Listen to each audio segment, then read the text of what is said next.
The world knows me as Lady Sophia, the goddess of silk whose stitch can save or destroy a kingdom. But to Duke Alaric, I was just the plain wife he threw away like trash. Now, his borders are crumbling and he's crawled to my feet for a miracle. He hasn't realized the woman he's begging to save his life is the same woman whose heart he broke 5 years ago. Welcome to Luna's Secret Library.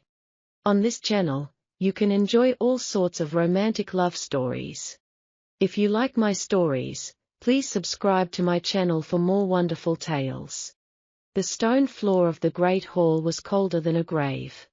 I stood in the center of the candlelight, feeling 1,000 eyes piercing my skin. My dress was charcoal wool, heavy and plain. It was the dress Alaric told me was appropriate for a woman of my modest standing. But tonight, appropriate meant invisible. Evelyn, Alaric's voice boomed from the high dais. He was a man carved from granite and arrogance. His golden hair caught the light, making him look like a sun god among mortals. Beside him sat Lady Isabella, a flame in crimson silk. She leaned against my husband's shoulder, her smile a jagged shard of glass. "You have been a dutiful shadow for 5 years," Alaric said. His words were not a compliment, they were a sentence. But a duke requires a son, not a ghost. The guests whisper that my wife is a servant in fine rooms. They say you are as dull as the dust on the library shelves. I looked at the wine in my silver cup. It was trembling. No, my hand was trembling. The silence in the hall was a physical weight, crushing the air from my lungs. "I am a man of the sword and the crown," he continued, his eyes devoid of warmth. "I need a woman who commands the room, not one who hides in it." Isabella let out a soft, mocking titter. "Perhaps she simply lacks the texture, darling," she whispered, loud enough for the lords to hear. Alaric stood, his heavy cloak sweeping the floor. "Evelyn of the Lowlands, I hereby dissolve our union. You will leave Blackwood Castle before the moon sets. You will take nothing but the clothes on your back and your family's rusted heirlooms." A gasp rippled through the crowd. To be banished in the dead of winter was a death sentence. I looked up at him, my vision blurring for only a second. I remembered the girl I was before the marriage. The girl who could weave dreams out of simple thread. But he had forbidden it. He said a duchess's hands must be soft, not stained with dye and ink. He had clipped my wings and then mocked me for not flying. I felt a cold, sharp clarity wash over me. It was the feeling of a bone snapping back into place. I reached up and unlatched the heavy iron brooch from my shoulder. The wool sagged, exposing my thin frame. I walked to the dais, each step echoing like a hammer on an anvil. The guards shifted, but Alaric raised a hand. I reached the edge of his table and placed my gold wedding band on the wood. It looked small and pathetic next to his overflowing goblet of wine.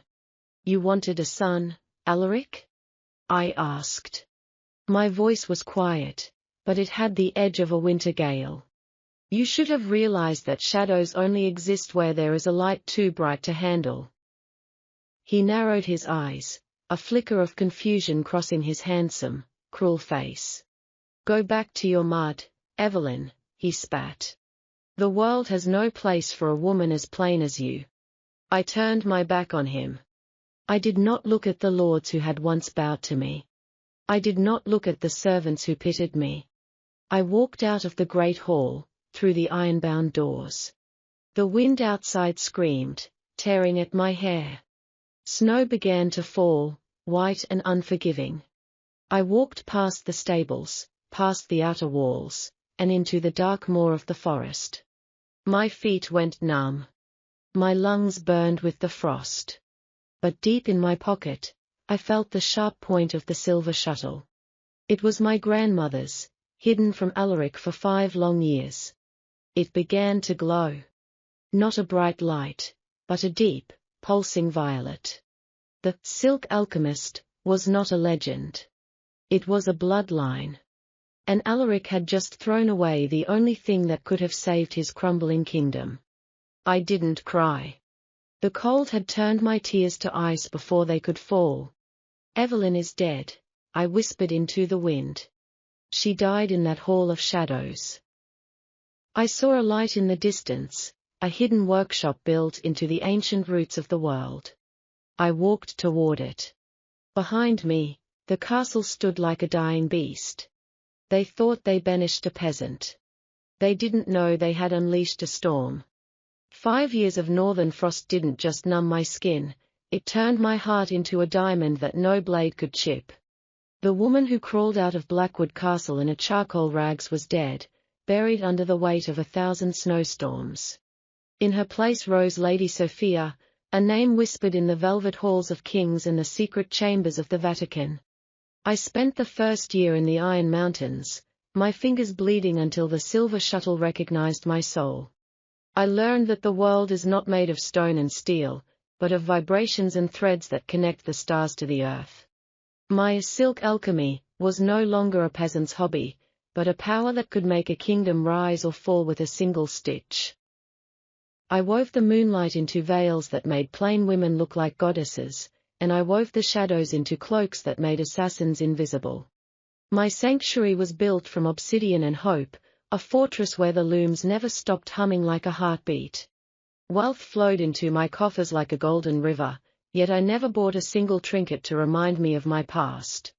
Every coin was a bullet, every bolt of silk was a shield, and I was preparing for a war that Alaric didn't even know had started. The emissary is shivering in the courtyard, my lady, a voice rumbled, shaking the very foundations of my workshop. I didn't need to turn to know it was Silas, the high alpha of the northern wastes. He was a man who commanded the wolves and the winds, a warrior whose scars told stories of battles that gods had lost. Silas did not see a plain woman when he looked at me, he saw a sun that burned too bright for common eyes. He walked toward me, his heavy furs brushing against my shimmering gown of iridescent starlight. He carries the seal of the Blackwood Crow, Silas added, his eyes narrowing like a predator scenting blood. The man is desperate, begging for an audience with the woman who can save his bankrupt lands. I felt a cold, sharp spark of electricity dance along my fingertips, a physical manifestation of my growing power. Alaric, the man who called me as dull as dust, was now sending a beggar to my door. He had traded a diamond for a piece of cheap crimson glass, and now his glass was shattering under the pressure of reality.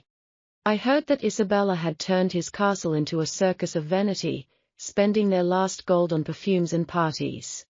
Their borders were crumbling, their soldiers were wearing rusted iron, and the neighboring lords were circling like vultures. Does he know who I am, Silas? I asked, my voice as smooth as liquid silver and twice as dangerous. To him, you are a myth, a ghost of the north who holds the secret to the invincible weave, Silas replied with a dark chuckle. He thinks he is coming to negotiate with a merchant, not a woman whose life he tried to extinguish.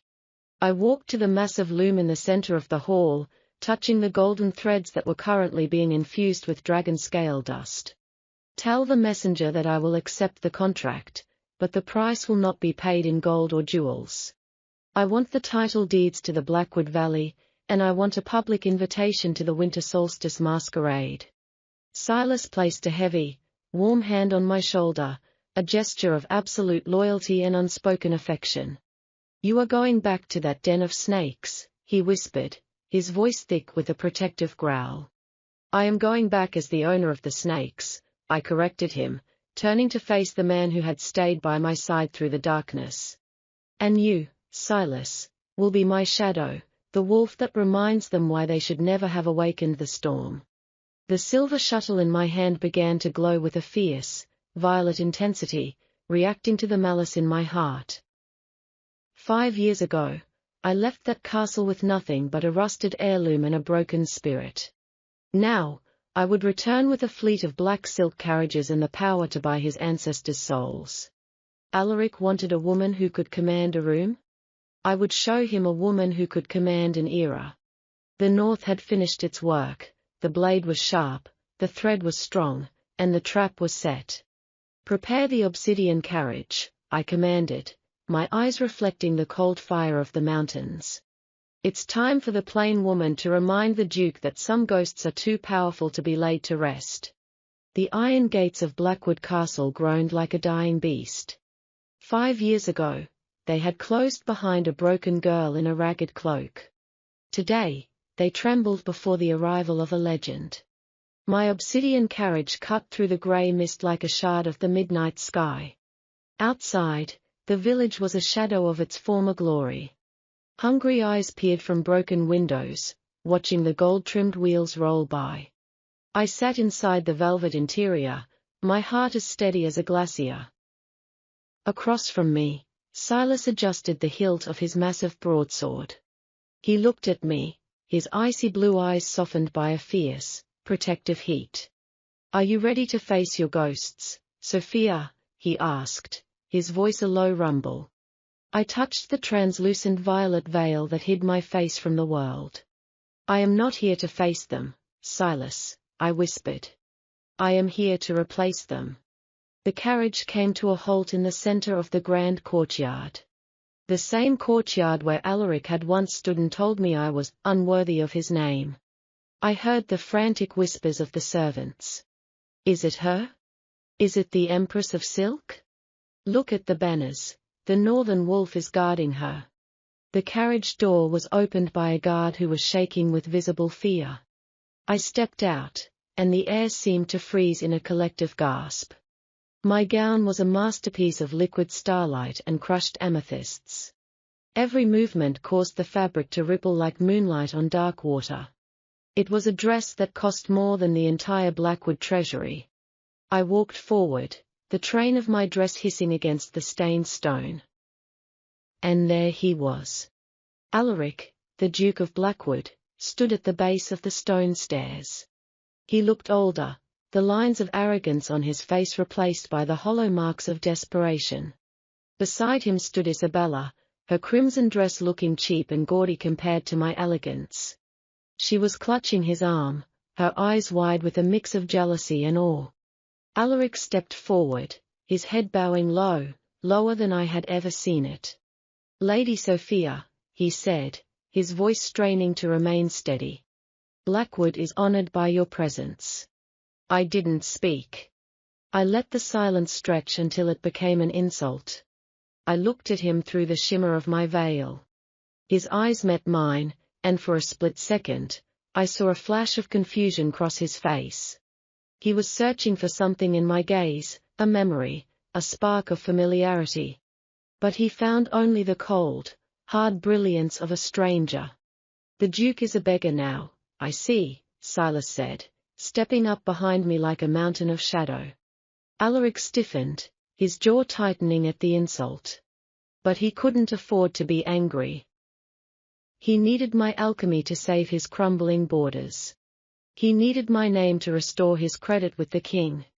"I am prepared to offer whatever price you demand, my lady," Alaric said, his eyes fixed on my veiled face. I walked closer, until I could smell the faint scent of the wine he had been drinking to forget his failures. "Whatever price?" I asked, my voice a melodic blade. Isabella flinched at the sound, her grip tightening on Alaric's sleeve. "I have heard that Blackwood is famous for its history," I continued, circling him like a predator. "But all I see is a house built on dust and pride." Alaric flinched as if I had struck him. "I seek the invincible weave, my lady," he pleaded. "My soldiers are falling, and my lands are being seized." I stopped directly in front of him, my starlight dress casting a glow on his weary face. "I will grant you the weave, Alaric," I said, using his name for the first time. He shivered at the sound of it, a strange look of longing flickering in his eyes.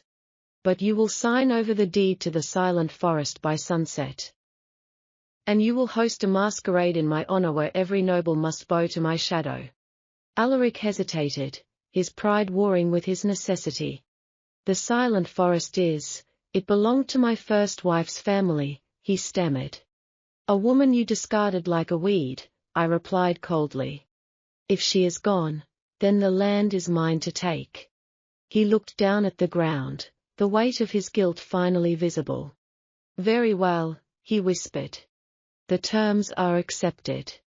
I turned away from him, my silk cape billowing in the wind. Then prepare the hall, I commanded without looking back. And make sure the wine is better than the company. As I walked away, I felt Alaric's gaze burning into my back. He didn't know who I was yet. But he was already falling under the spell of the woman he had destroyed. The trap was set, the threads were tightened, and the hunt had officially begun. The grand ballroom was a cage of golden lies. 1,000 candles flickered, but they couldn't chase away the chill of my presence. I stood at the top of the marble staircase, looking down at the people who had once laughed at my plain wool dresses. Tonight, I was not a woman, I was a miracle draped in shadow silk. My gown rippled from deep obsidian to blinding silver with every breath I took. I wore a mask crafted from midnight lace and crushed diamonds, hiding my eyes but revealing my soul's hunger.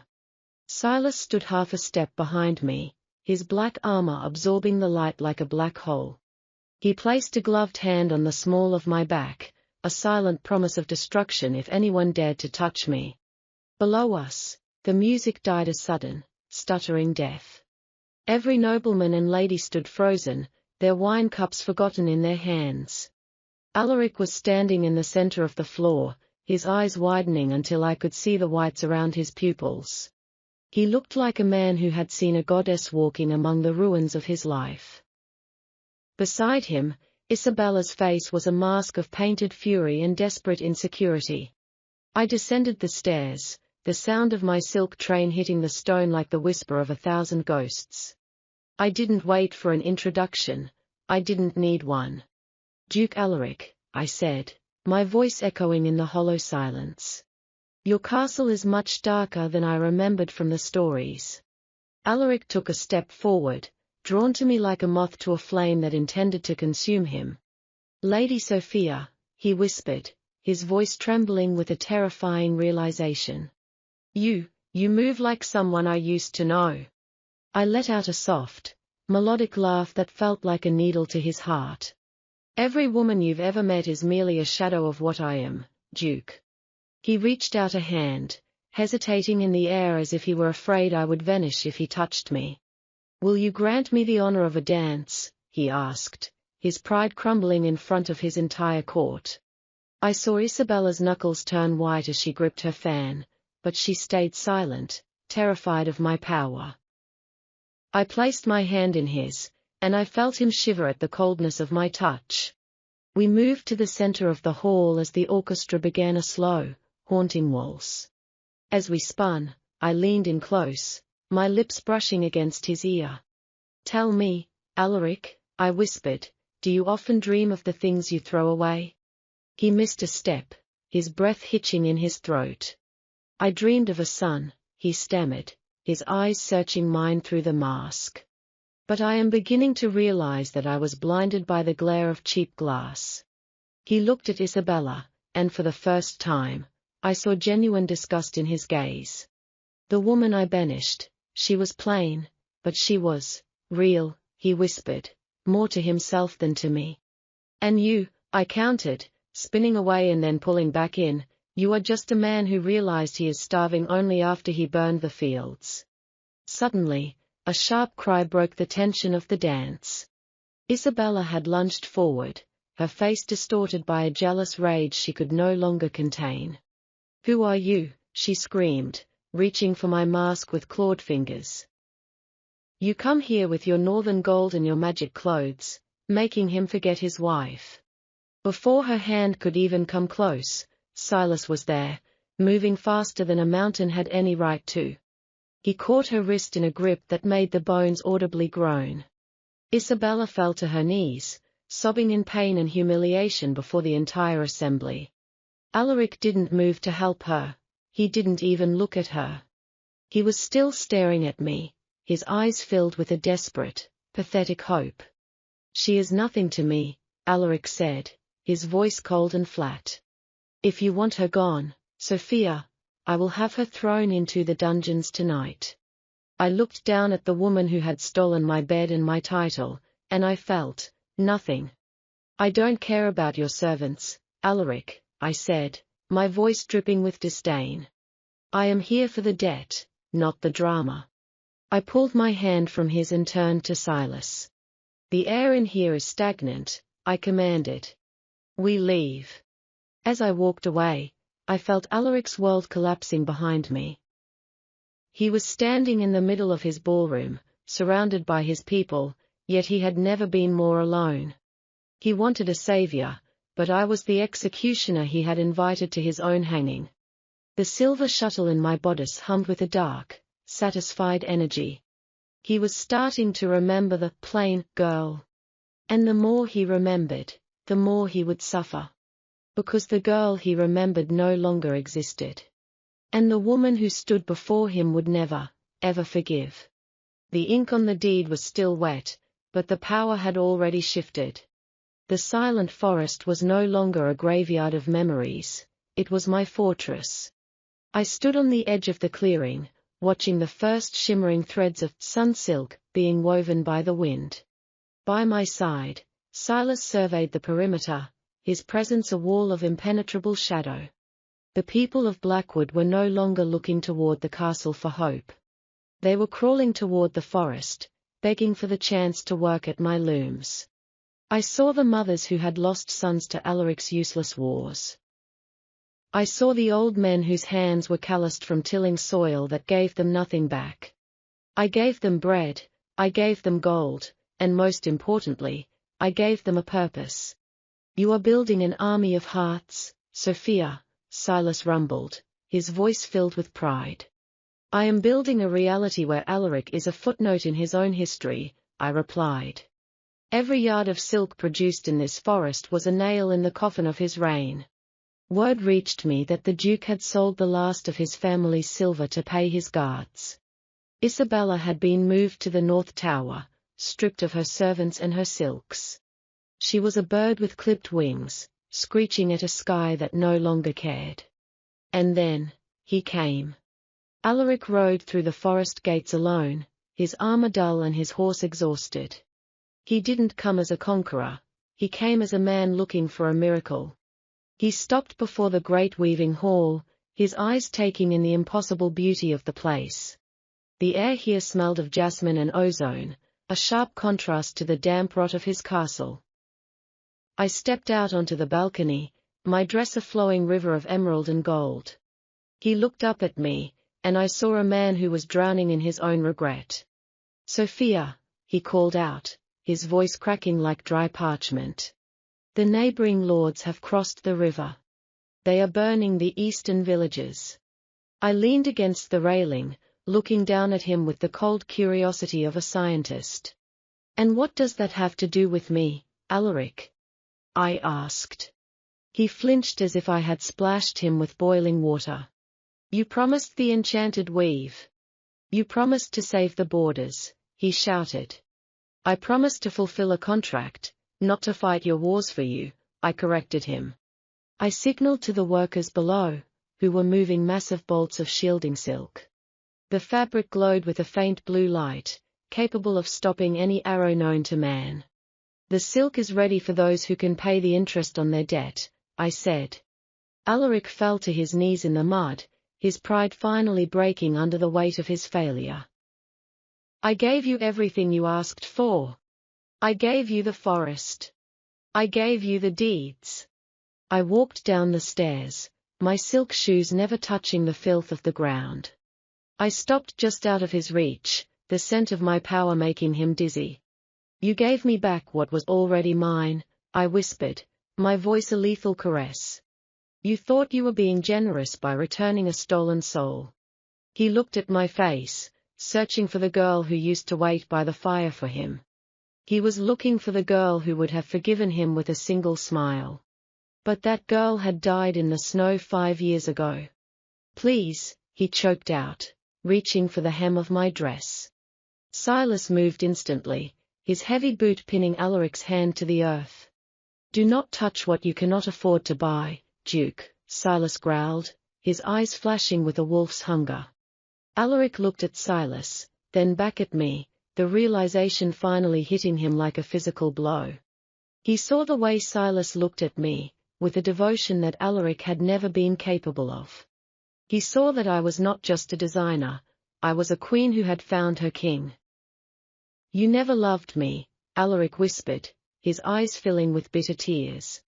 "No, Alaric," I said, turning my back on him for the final time today. "I loved the version of you I created in my head. But you? You were always just a plain man with a heavy crown." I walked back into my sanctuary, the doors closing with a final, heavy thud. Outside, the rain began to fall, washing away the last of his dignity. The silent forest was alive with the sound of 1,000 looms. It was the sound of a new era beginning. And in this era, the plain woman was the only one holding the shears. The debt was growing. And Alaric was running out of time to pay. The dawn over the Crimson Valley was choked with the thick stench of burning oil and spilled blood. Alaric's remaining soldiers were backed against the river, their shields splintering under the heavy assault of the Eastern Alliance. Arrows rained from the sky like a plague of iron locusts. But this time, they did not bite into flesh. The shielding silk wrapped around the Blackwood vanguard flared with a blinding, ethereal blue light. Iron arrowheads shattered into harmless dust upon impact. Heavy broadswords bounced off the thin, shimmering fabric as if striking an invisible wall of diamond. A roar of disbelief echoed through the enemy ranks. Alaric rode at the front, his chest swelling with a dangerous, intoxicating surge of his old pride. He held his sword high, convinced that the magic of the silk had restored his rightful place as a conqueror. "Push them back into the mud," Alaric screamed, his voice raw with the desperate need for victory. "The Duke of Blackwood does not fall today." He actually believed the worst was over. He actually believed that burning his family banner was a temporary setback in a long, glorious reign. He forgot that the silk did not belong to him. Suddenly, the ground began to tremble beneath the boots of thousands of fighting men. It was not the tremor of a cavalry charge, it was the rhythmic, terrifying heartbeat of the Iron Mountains. A solitary horn blew from the northern ridge, a sound so deep it vibrated in the marrow of every soldier's bones. The fighting stopped organically, men on both sides freezing as they looked toward the high ground. A massive banner unfurled against the wind, black as a void, embroidered with a silver shuttle and a howling wolf. Silas appeared over the crest, leading an army of northern elites who moved with the lethal grace of apex predators. But Silas was not the one leading the formation. She was. I rode a warhorse as black as a nightmare, clad in armor woven entirely from midnight silk and star-forged steel. My violet veil caught the morning sun, transforming me into a terrifying beacon of absolute power. I looked down at the valley of slaughter, feeling nothing but a cold, calculating resolve. Alaric looked up at me, a delirious smile breaking across his blood-spattered face. "The Empress honors her pact," Alaric shouted to the Eastern general. "You cannot defeat the magic of Lady Sophia." He was trying to use my name as his shield. I raised my right hand, holding the glowing silver shuttle high for both armies to see. I did not issue a command with my voice, I issued it with my will. The blue light radiating from the Blackwood soldiers' armor suddenly flared, shifting violently into a deep, aggressive violet. With a sound like snapping ice, the silk tightened. It did not suffocate them, but it locked every joint, turning Alaric's entire vanguard into paralyzed statues. Alaric dropped his sword, his arm frozen mid-air, panic finally replacing the false bravado in his eyes. "What are you doing?" he screamed, struggling against the very fabric he had begged me for. "I paid your price. I burned the crown." I urged my horse forward, descending the ridge with Silas at my side, moving through the parted sea of enemy soldiers. The Eastern warriors did not raise their weapons against me. Their general, a hardened veteran of 100 wars, drove his sword into the dirt and dropped to one knee as I passed. He knew that fighting the Weaver of Fate was a death sentence. I stopped my horse mere inches from where Alaric stood imprisoned in his own enchanted armor. The battlefield was completely silent, save for the wind whipping across the banners. "You bought the silk, Alaric," I said, my voice echoing like a judgment across the valley. "But you never read the fine print of my alchemy." I reached up with a gauntleted hand and slowly unpinned the violet veil from my face. The fabric slipped away, falling into the mud. I let him see the cold, unyielding face of the woman he had thrown into the winter storms. I let him see the plain features he had mocked, now illuminated by the terrifying glow of absolute supremacy. A collective gasp rippled through the Blackwood ranks who recognized the ghost of their discarded Duchess. Alaric's eyes widened so far I thought they might bleed. His lips trembled as the ultimate, devastating truth finally crushed the last pillar of his sanity. "Evelyn?" He whimpered, the name tasting like ash in his mouth. "I told you, Evelyn died in the snow," I replied, leaning down from the saddle. "I am the owner of this land, the master of this army, and the architect of your ruin." I looked at the Eastern general, who was still kneeling in the dirt. "The Blackwood territory belongs to the Sanctuary of Silk now," I announced. "Any man who sheds blood on my soil will find his armor turned to dust and his weapons turned to snakes." The general bowed his head lower. "We concede to the Empress. We will withdraw." I turned my gaze back to Alaric, who was weeping openly, tears cutting clean lines through the grime on his face. He was a duke without a banner, a commander without an army, and a man without a future. "Take him back to the castle," I ordered Silas, without breaking eye contact with my broken ex-husband. "Throw him in the servants' quarters. He needs to be well rested to watch me tear down everything his ancestors ever built." The war was over, one without a single blade drawn by my hand. The Alpha had been brought to heel, not by another man, but by the plain woman he could not break. The great hall of Blackwood was a tomb of echoes and shadows.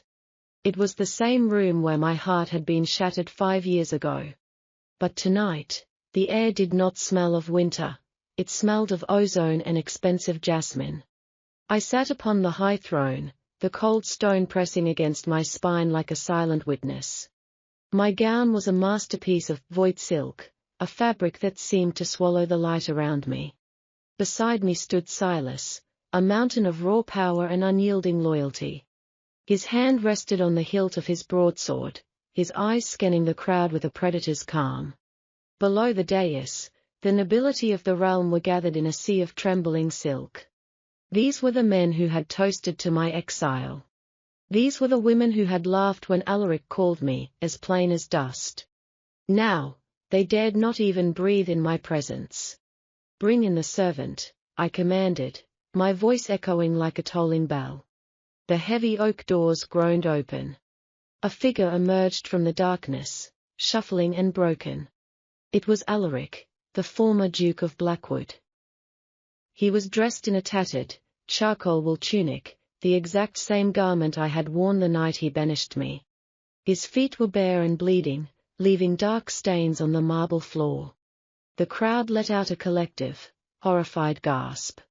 To see a high alpha reduced to a scullery maid was a sight that defied the laws of nature.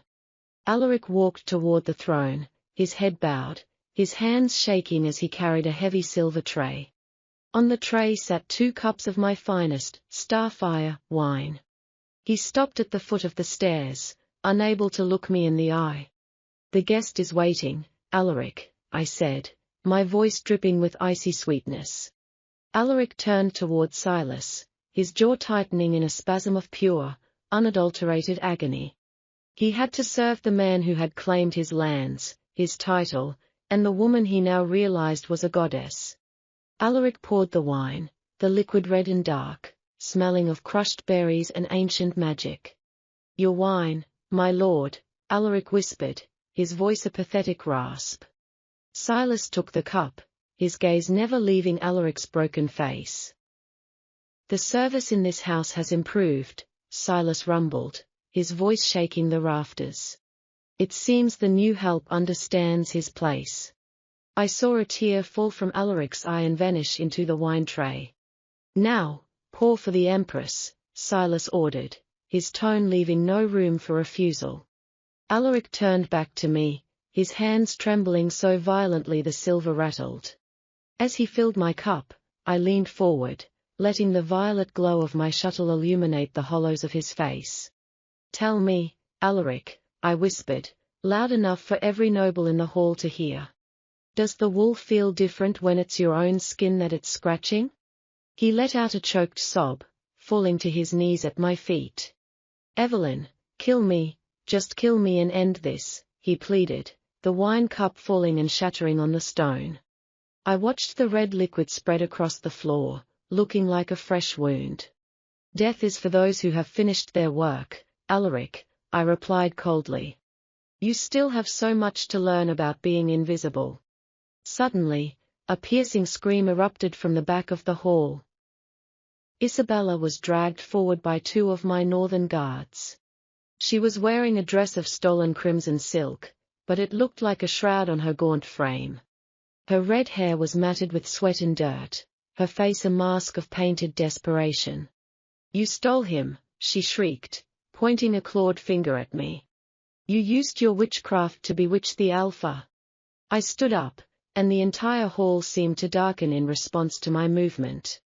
I walked down the stairs, each step a hammer blow to her crumbling sanity. I stopped in front of her, looking down at the woman who had thought herself my superior. I didn't steal him, Isabella, I said, my voice a melodic blade. I simply waited for the world to show him what a bargain basement prize you really were. I reached out and touched her cheek with one finger. A tiny spark of silk alchemy jumped from my skin to hers. She let out a horrified wail as her vibrant red hair began to turn grey and brittle. The artificial glow of her skin faded, revealing the shallow, bitter lines of her true nature. Within seconds, the beauty that had seduced Alaric was gone, replaced by the grey ash of her inner rot. Take her to the weaver's sheds, I commanded. She will work the heavy looms for 14 hours a day. Let her see if her texture can withstand the friction of honest labor. Isabella was dragged away, her screams echoing through the corridors until they were swallowed by the wind. I turned back to Alaric, who was still staring at the floor in a trance of despair. And as for you, Alaric, I said, returning to my throne. You will remain in this castle. You will clean these floors. You will serve my guests. You will watch as I turn this graveyard into a garden that you are never allowed to touch. I took Silas's hand, and he pulled me close, his warmth a sharp contrast to the coldness of my revenge. The nobles fell to their knees, their foreheads hitting the stone with a rhythmic thud of submission. The plain woman was the only light left in Blackwood. And for Alaric, the darkness was just beginning to settle. He realized, with the crushing weight of a collapsing mountain, that I was not his wife anymore. I was his master. And there would be no forgiveness in this life, or the next.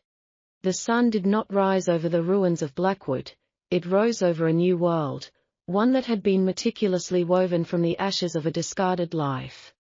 The grey, damp stones that had once symbolized the stifling tradition of the Dukes of Blackwood were gone, replaced by an architecture of dreams.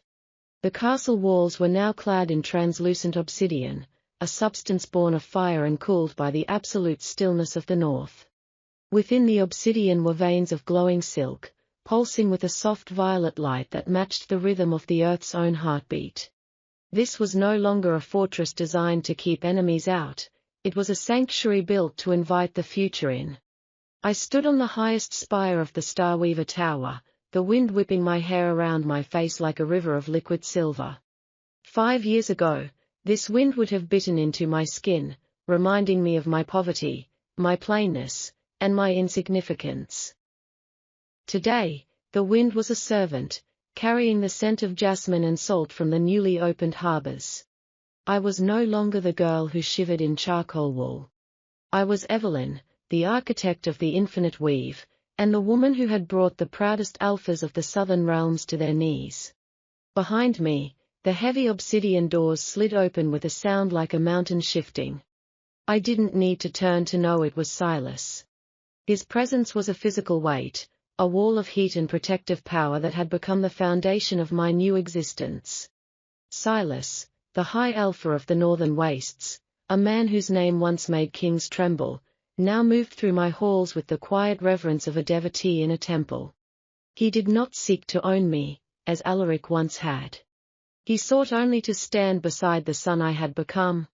The southern ports have officially recognized the Silk Decree, Silas said, his voice a deep, resonant rumble that vibrated in the air. The kings of the desert and the lords of the sea have signed the treaties. They are no longer asking for your trade, Sophia. They are begging for your patronage. They realize that a kingdom without the enchanted weave is a kingdom that will fall behind in the coming age. I looked down at the courtyard far below. From this height, the people looked like colorful threads moving through a grand design. They moved with a grace and dignity that was entirely new. Under Alaric's rule, the commoners were shadows, hunched by labor and fear. Now, they were dressed in tunics of cloud silk, fabric that adapted to the temperature of their bodies, protecting them from the harsh elements. I had turned a population of peasants into a civilization of creators. And in the very center of that courtyard, in the shadow of a massive marble statue of myself, was a man with a broom. Alaric was a ghost of the man he once was. His golden hair, which he had once prized as a symbol of his sun-god lineage, was now the color of stale ash, thin and brittle. He was dressed in the same rough, charcoal wool that he had forced me to wear for 5 years. The fabric was heavy, coarse, and caustic, scratching against his skin with every movement. He spent his days sweeping the footprints of the people who used to fear his name. He was a living monument to the fragility of pride. He was forced to clean the plaza that bore my name, to look up at the towering monuments of the woman he had called dull and plain. Every time he lifted his eyes, he was reminded of the soul he had failed to see, the diamond he had mistaken for a common pebble. I watched him stop for a moment. His hands, once used to gripping the hilts of master-crafted swords, were now calloused and stained with the soot of the city. He leaned against the broom handle, his chest heaving with exhaustion. He looked up at the tower, his eyes searching the high balcony for even a glimpse of the woman he couldn't forget. I felt a cold, crystalline peace as I looked at him. There was no anger left, no burning desire for more pain. Those emotions required a connection, a thread of care that had long since been severed. To me, Alaric was no more significant than a knot in a piece of scrap silk. He was a fragment of a past that had no place in my future. He still waits for the summons, Silas murmured, stepping up to the railing beside me. He tells the other servants that one day, you will remember the love you once shared. He believes that if he suffers enough, if he humbles himself in the dirt long enough, you will eventually find it in your heart to forgive him. I let out a soft, melodic laugh that was carried away by the wind. Forgiveness is a luxury for the weak, Silas. Alaric didn't just break a marriage, he tried to extinguish a goddess. He looked at the most powerful lineage in the world and saw only a convenience. He didn't love me, he loved the idea of a shadow that made his own light seem brighter. Now that the shadow has become the sun, he realizes he has no light of his own. I reached into the bodice of my gown and pulled out the silver shuttle. It pulsed with a fierce, blinding violet energy, vibrating with the power of 1,000 suns. This was the secret of my plainness. My ancestors, the original weavers of the world, had learned that true power does not need to shout. It disguises itself in the ordinary, waiting for a heart that is worthy of seeing the truth. Alaric had been tested, and he had failed. Silas had been tested, and he had seen the fire in the stone before I even knew it was there. The fleet is ready for the new continent, I announced, turning my back on the courtyard and the broken man within it. We have finished our work here. Blackwood is no longer a graveyard, it is a garden. Let the memory of the plain woman be the soil that feeds it. And what of him? Silas asked, gesturing toward Alaric. He cannot survive the winter in those rags. Then let him find warmth in his regrets, I replied, my voice as sharp and final as a diamond blade. He will stay here. He will sweep these floors until his last breath. He will watch the world I build, and he will know that he was the only thing standing in the way of his own greatness. That is the only justice that matters. I walked toward the obsidian carriage that would take us to the harbor. I thought of Isabella, who was now working the caustic vats in the lowest level of the weavers' huts. She had lost her beauty, her voice, and her pride, realizing too late that a life built on stolen brilliance is a house built on sand. She and Alaric were the twin pillars of a dead era, and I was moving toward a horizon that they could never imagine.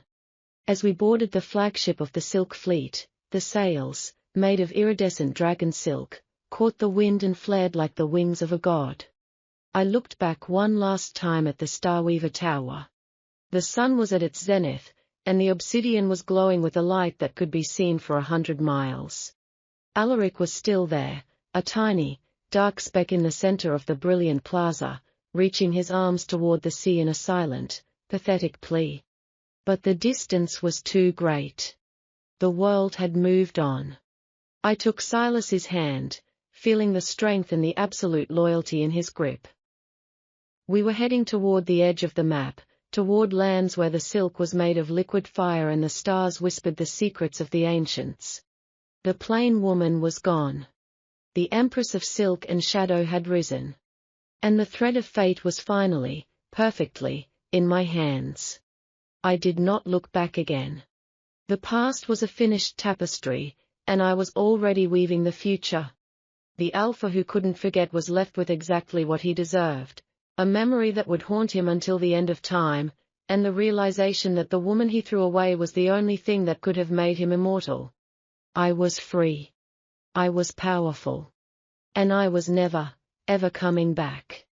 The ocean was not a boundary, it was a vast, shimmering canvas of liquid sapphire, and our fleet was the needle that threaded its way toward the unknown. The new continent loomed on the horizon like a dream of burning gold and deep obsidian. It was a land where the sun did not merely shine, it pulsated with a primal, ancient energy that made the very air vibrate. We had left the rotting carcass of the old world behind, and with every league we gained, the memory of Alaric and his grey, stone-bound kingdom faded like a bad dream at the break of dawn. Silas stood at the prow of the flagship, his black furs replaced by a suit of eon silk that shimmered with the shifting colors of a dying nebula. He looked like a god of the sea, his eyes reflecting the vastness of the horizon. He was the only man who had ever dared to look at the plain woman and see the fire within the stone. In this new world, he was not my master, but my guardian, the wolf who stood at the gates of my temple. We were building a civilization where the old rules of blood and birth were as obsolete as rusted iron. The city we built on the shores of the new continent was called Ethelgard. It was an impossible fusion of nature and alchemy. The trees were woven together with silver threads to form living cathedrals, and the rivers were diverted through channels of translucent crystal to power the great looms that hummed day and night. Here, I discovered that liquid fire, silk, a fabric woven from the volcanic veins of the earth itself. It was a material so radiant that it could illuminate a city, so strong that it could deflect the breath of a dragon. As the years passed, the legend of the Silk Goddess spread back across the ocean like a wildfire. Travelers from the old lands spoke of a woman who had transcended humanity, a weaver who held the threads of fate in her hands.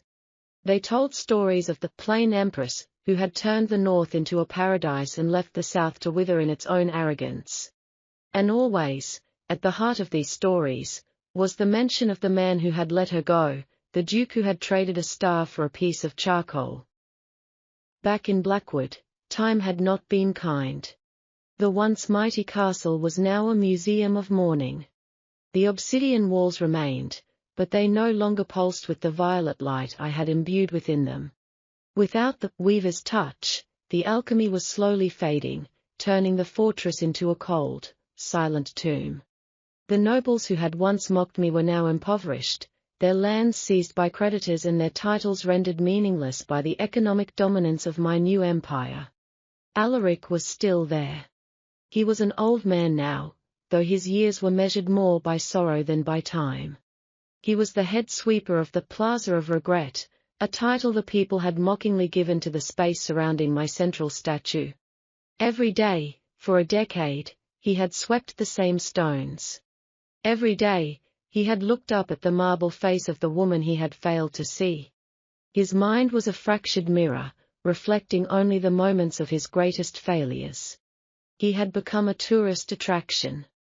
Travelers from distant lands would pay a copper to see the Full of Blackwood. They would point at him and whisper to their children, "Look at the man who had the goddess in his house and called her plain. Look at the man who threw away the world because he was too small to hold it." Alaric would not look at them. He would only sweep, his movements mechanical and hollow, his eyes fixed on the dust.